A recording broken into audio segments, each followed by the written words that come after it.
Եթե դու ծնվել ես 80-ից 90-ականներին, դու մեծացել ես մի աշխարհում, որն այլևս գոյություն չունի։ Ժամանակ, երբ ընկերությունը պարզապես դուռը թակելով հյուր գնալն էր, ոչ թե տեքստ ուղարկելը։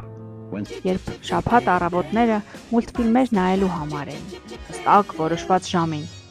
առանց ետ առաջ տալու հնարավորության։ Երբ բակում շատ խաղալուց հետո պարզապես մամայի կանչով կամ մութը տեսնելով չուզենալով գնում էիր տուն, բայց ահա թե ինչն է քո սերունդը դարձնում յուրահատուկ։ Դուք կամուրջն էիք։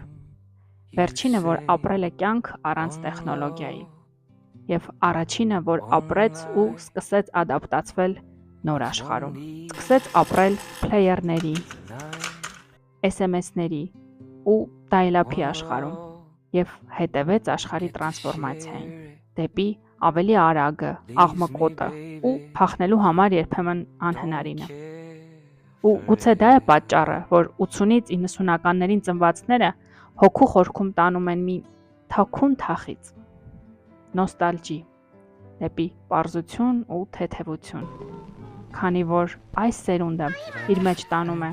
երկու արդեն իրարամերժ աշխարհներ։